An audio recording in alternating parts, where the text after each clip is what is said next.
Hello all. ഈ വീഡിയോയിൽ ഒരു പ്രധാനപ്പെട്ട ഒരു പ്രോബബിലിറ്റി ഡിസ്ട്രിബ്യൂഷനിലേക്കാണ് നമ്മൾ പോകുന്നത്. നോർമൽ ഡിസ്ട്രിബ്യൂഷൻ അല്ലെങ്കിൽ ഗോഷ്യൻ ഡിസ്ട്രിബ്യൂഷൻ. നമ്മൾ കഴിഞ്ഞ വീഡിയോകളിൽ പ്രോബബിലിറ്റി ഡിസ്ട്രിബ്യൂഷൻ പറഞ്ഞപ്പോൾ അതിൻ്റെ എക്സാമ്പിൾസ് ആയിട്ട് നമ്മൾ കണ്ടതായിരുന്നു ബൈനോമിയലും പോയിസണും ഒക്കെ. ബൈനോമിയലും പോയിസണും എല്ലാം ഡിസ്ക്രീറ്റ് പ്രോബബിലിറ്റി ഡിസ്ട്രിബ്യൂഷൻ എന്നാണ് നമ്മൾ പറഞ്ഞത്. അതായത് അവിടുത്തെ റാൻഡം വേരിയബിൾ ഡിസ്ക്രീറ്റ് റാൻഡം വേരിയബിളാണ്. മറ്റൊരു ടൈപ്പ് ഓഫ് പ്രോബബിലിറ്റി ഡിസ്ട്രിബ്യൂഷൻ ആണ് കണ്ടിന്യൂസ് പ്രോബബിലിറ്റി ഡിസ്ട്രിബ്യൂഷൻ. അതായത് അതിലെ റാൻഡം വേരിയബിൾ ഒരു കണ്ടിന്യൂസ് റാൻഡം വേരിയബിൾ ആയിരിക്കും. ഒരു കണ്ടിന്യൂസ് പ്രോബബിലിറ്റി ഡിസ്ട്രിബ്യൂഷൻ്റെ ഏറ്റവും നല്ല എക്സാമ്പിളാണ് നോർമൽ ഡിസ്ട്രിബ്യൂഷൻ. ഈ നോർമൽ ഡിസ്ട്രിബ്യൂഷൻ ക്യാരക്ടറൈസ് ചെയ്യുന്നു. ഇപ്പോൾ നമ്മൾ ബൈനോമിയലും പോയിസണകത്തെല്ലാം ഓരോ പാരാമീറ്റേഴ്സ് പറഞ്ഞിരുന്നു. അതുപോലെ നോർമൽ ഡിസ്ട്രിബ്യൂഷൻ ഡിഫൈൻ ചെയ്യുന്ന രണ്ട് പാരാമീറ്റേഴ്സാണ് മീനും സ്റ്റാൻഡേർഡ് ഡീവിയേഷനും.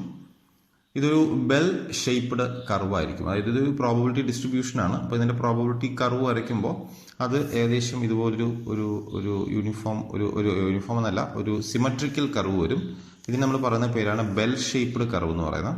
ഈ ബെൽ ഷേപ്പ്ഡ് കർവിൻ്റെ മിഡിലായിട്ടാണ് നമ്മൾ മീനിനെ റെപ്രസെൻറ്റ് ചെയ്യുന്നത്. സ്റ്റാൻഡേർഡ് ഡീവിയേഷനും ഉണ്ട്.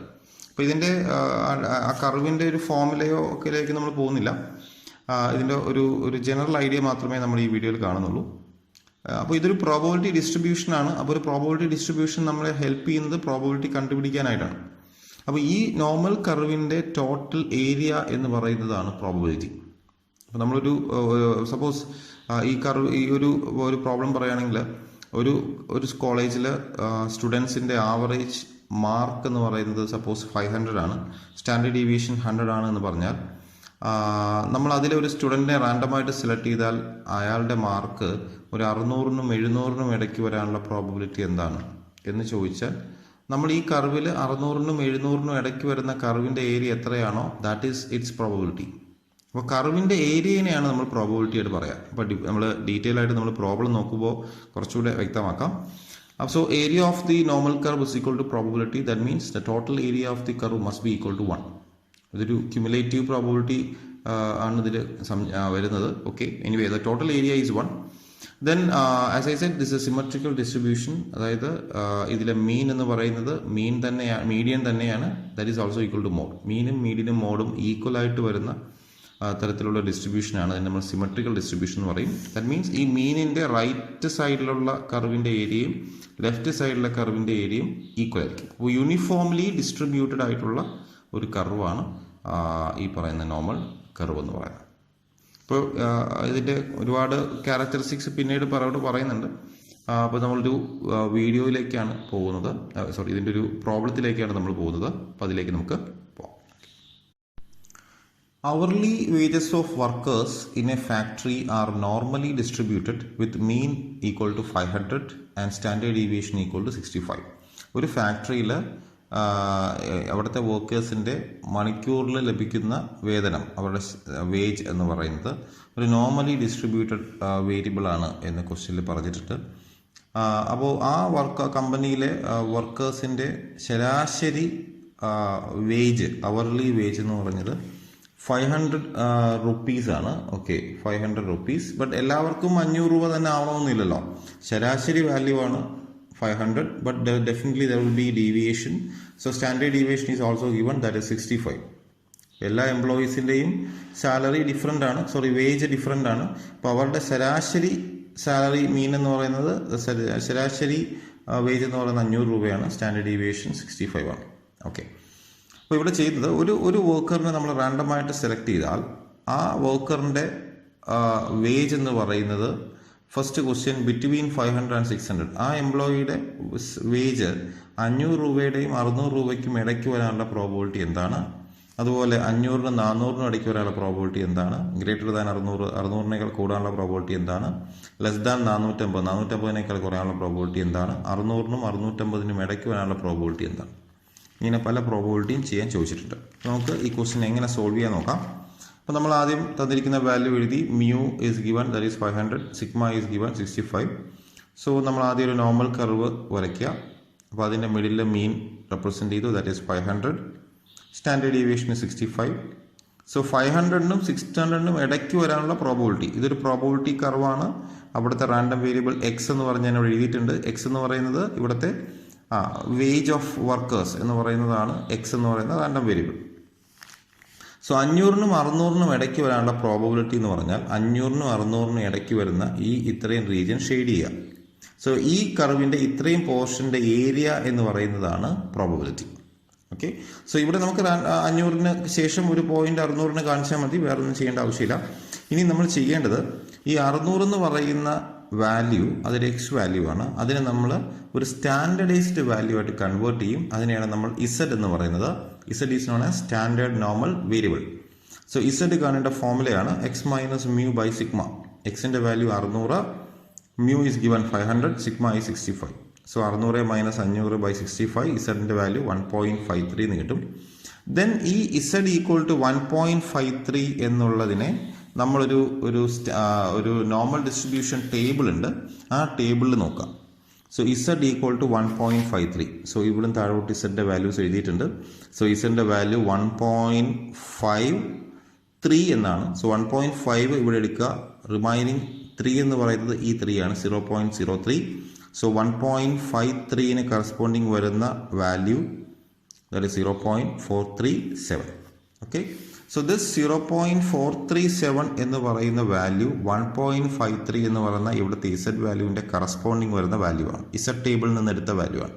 ഈ 0.437 എന്ന് പറയുന്നതാണ് ഈ ഷെയ്ഡ് ചെയ്ത റീജിയൻ്റെ area.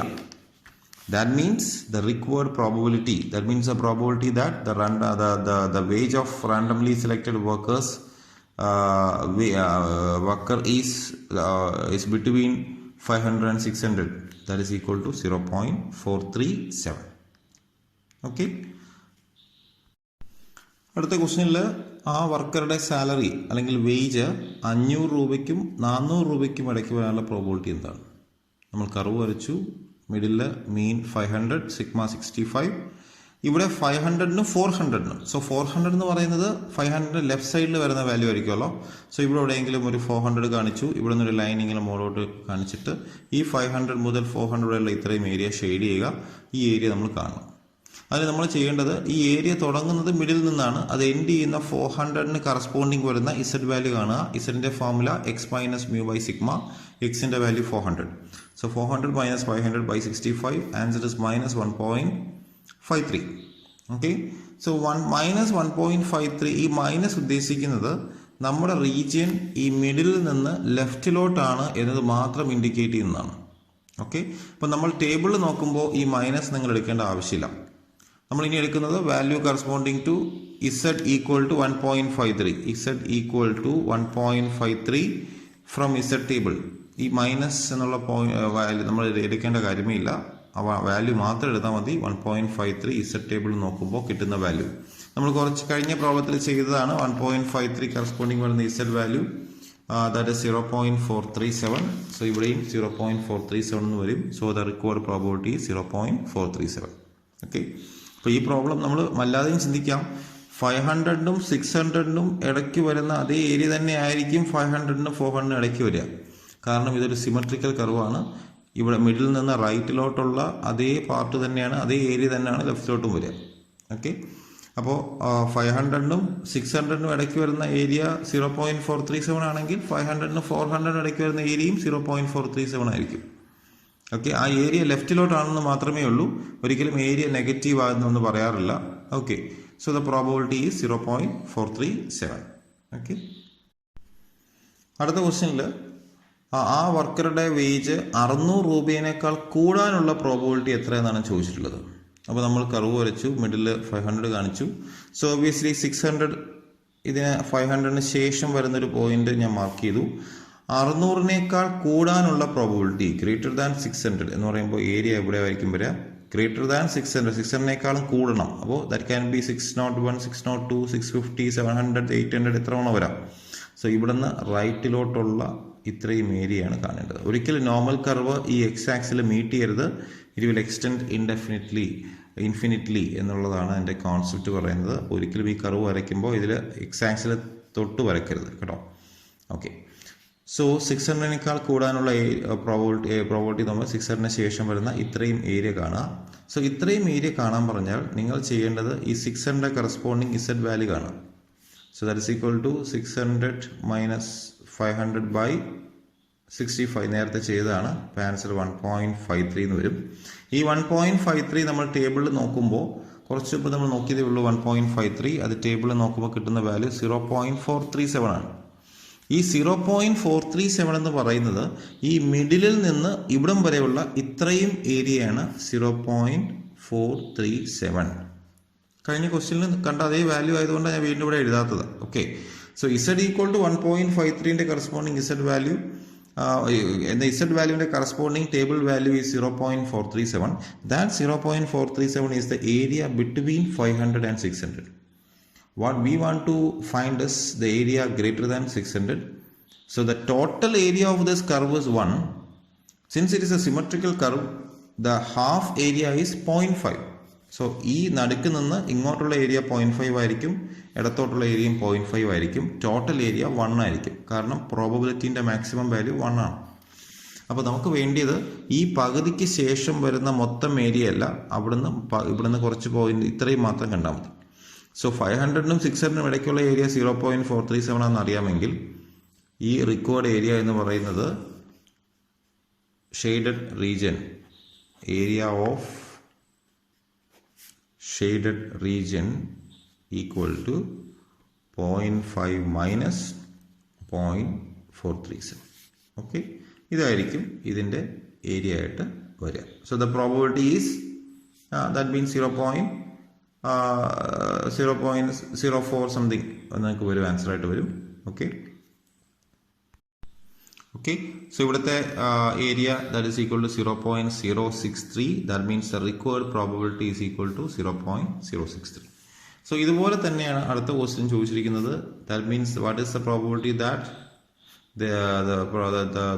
the wage of the worker is less than എത്രയാണ് പറഞ്ഞിരിക്കുന്നത്, ലെസ് ദാൻ 450. സോ നമ്മൾ ചെയ്യേണ്ടത് ഇതുപോലൊരു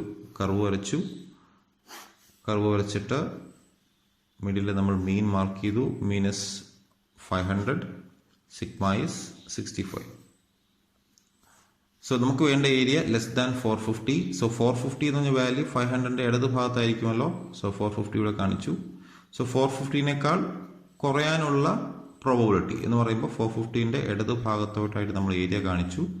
ഓക്കെ അല്ലേ? സോ ഈ ഏരിയ കാണണം. അതിന് നിങ്ങൾ ചെയ്യേണ്ടത് 450ന്റെ ഇസഡ് വാല്യൂ കാണുക. 450 minus 500 by 450 minus 500 by sigma is 65.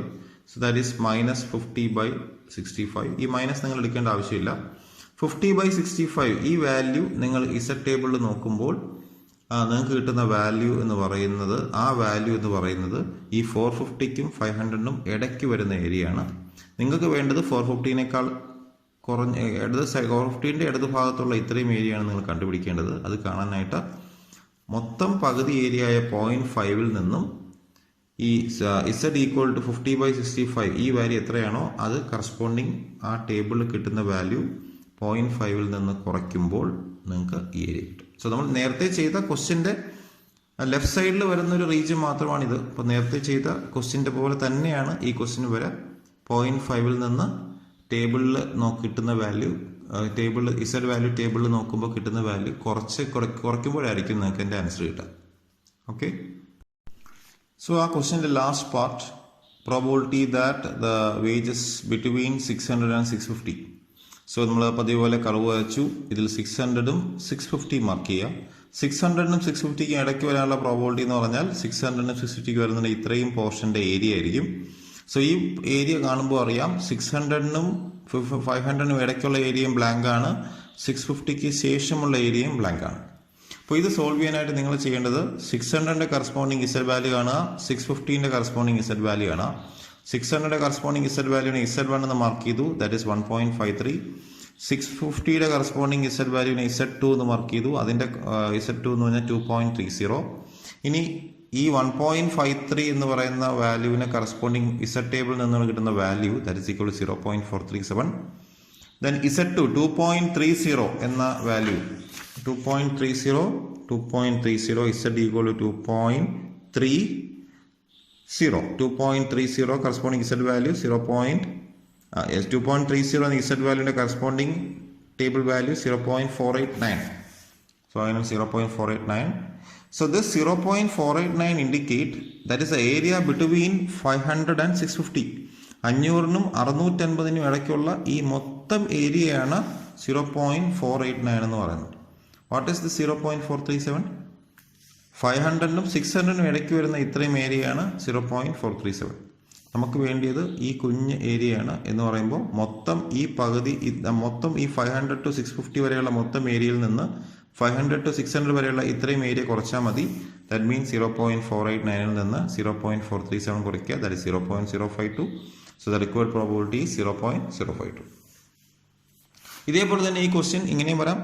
What is the probability that the wages between 400 and 300. അപ്പോൾ ഇവിടെ 400 കാണിച്ചു, ഇവിടെ 300 കാണിച്ചു. അപ്പോൾ ഇവിടെയും ഇതുപോലെ ഒരു ചെറിയൊരു സ്ട്രിപ്പ് ഓഫ് ഏരിയ ലെഫ്റ്റ് സൈഡിൽ വരുന്നു. മെത്തേഡ് സെയിം ആണ്. ഒരിക്കലും അവിടുത്തെ ഇസഡ് വാല്യൂ നെഗറ്റീവ് വരാം, പക്ഷേ നെഗറ്റീവ് നിങ്ങൾ കൗണ്ട് ചെയ്യേണ്ട. ഇതേപോലെ തന്നെ. അപ്പോൾ കാരണം ഇതൊരു സിമെട്രിക്കൽ കർവാണ്. സോ റൈറ്റ് സൈഡിൽ കണ്ട അതേ രീതി തന്നെ ആയിരിക്കും ലെഫ്റ്റ് സൈഡിലും കാണേണ്ടത്. അത്രയേ ഉള്ളൂ വ്യത്യാസം. ആ വാല്യൂ മാത്രം നോട്ട് ചെയ്താൽ മതി. ഓക്കെ. സോ ഇതാണ് നോർമൽ ഡിസ്ട്രിബ്യൂഷൻ പ്രോബ്ലംസ് സോൾവ് ചെയ്യേണ്ട രീതി. നമ്മൾ ഒരു ഇസഡ് ടേബിളിൻ്റെ സഹായത്തോടു കൂടിയാണ് നമ്മളിത് സോൾവ് ചെയ്യുക. Okay, fine.